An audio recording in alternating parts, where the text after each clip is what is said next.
ከዚህ በፊት ምንድነው ማንነታቸው መለየት አንችልም ነበር። በሚገቡ ሰዓትም ቶሎ የማስደንገጥ ነገር እንጂ ከየት እንደመጡ ለምን ዓላማ እንደመጡ የማስረዳቱም ነገር አልነበራቸው። በአሁን ሰዓት ግን በሚመጡ ሰዓት ያው ዩኒፎርማቸውም ስላለ ባጃቸውንም ስለሚያሳዩን የተሻለ መረጃ እናገኛለን ከነሱ በመጀመሪያ እና ያው ያሉትን ነገሮች በደንብ እንድናስረዳቸው በትህትና ነው የሚጠይቁን። በፊት ያለበሰም ይመጣል ምናቀው ነገር የለም። ሁሉም እየመጣ ደረሰኝ የሆነ አልቆረጣችሁ ምናምን ያለ ተሳድቦ ምናምን ነው የሚለው። ህጋዊ ሆነውን አናቅ። አሁን ግን በልበሳቸውና ካሜራ መኖሩ አሪፍ ነው። ግብር ከፋይ ቤት ስንገባ በሰላምታ ነው የምንገባው። መታወቂያ እናሳያለን። ከዛ ዘዲ ሪፖርት እንጠይቃለን። አሁን 3 ሆነው ስለሚመጡ አሪፍ ነው። በፊት ለብቻቸው ምናምን እያለፉ አናቅም ነበር ገቢዎች ይሁኑ ምን ይሁኑ። አሁን ካሜራ መኖሩና ልብስ መልበሳቸው አሪፍ። 3 ሰዎች በጋራ ሆነው ነው ቁጥጥር የሚያካሂዱት። ከ3ቱ በአንዱ ላይ ነው ካሜራው የሚገጠመው። 3ቱ በጋራ ነው የሚሄዱት፣ በጋራ ነው የሚንቀሳቀሱት፣ በጋራ ነው ቁጥጥር የሚያደርጉት። ለእያንዳንዱ ቲም የተሰጣቸው አካባቢ አለ። የሚቆጣጠሩበት ኤሪያ ተከሎ ተሰጥቷቸዋል።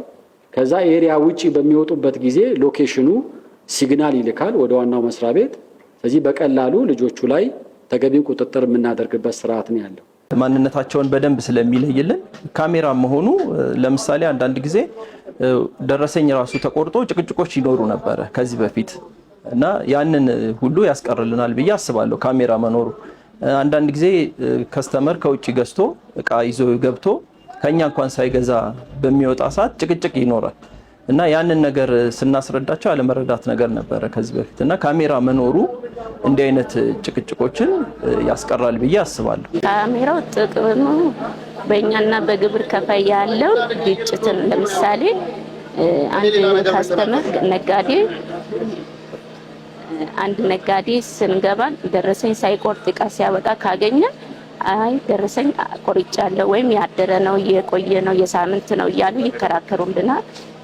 በዛ መሃል እኛና እነሱ ግጭት ሊፈጠር ይችላል። ግን አሁን በዚህ በቴክኖሎጂው ቀጥታ ስለሆነ ድምጽም ደግሞ ቪዲዮም ስላለ ለኛም ለነጋዴዎችም ምንም ግጭትም አይፈጠርም።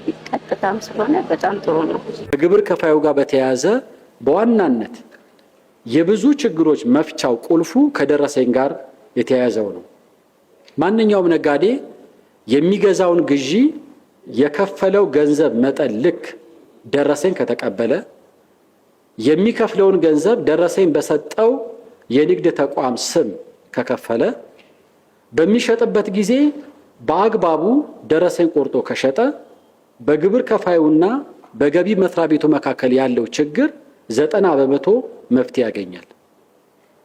የችግሮች ሁሉ መንስኤው በደረሰኝ ዕቃ ለመግዛት በደረሰኝ አለመሸጥ ከዛ ጋር በተያያዘ በሚፈጠሩ የኦዲትና የታክስ ውሳኔዎች ችግር የሚወልደው ነው።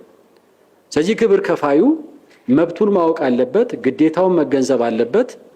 የሚገዛውን ማንኛውንም ግዢ በደረሰኝ ማከናወን አለበት። በሚሸጥ ጊዜ ደረሰኝ ቆርጦ በአግባቡ መሸጥ አለበት።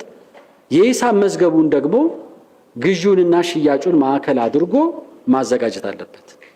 ይህንን ህግ ከተከተለ አንድ ግብር ከፋይ ከገቢዎች መስሪያ ቤት ጋር በሚኖረው ግንኙነት አብዛኛው ችግሩ የሚፈታበት ሁኔታ ነው ያለው።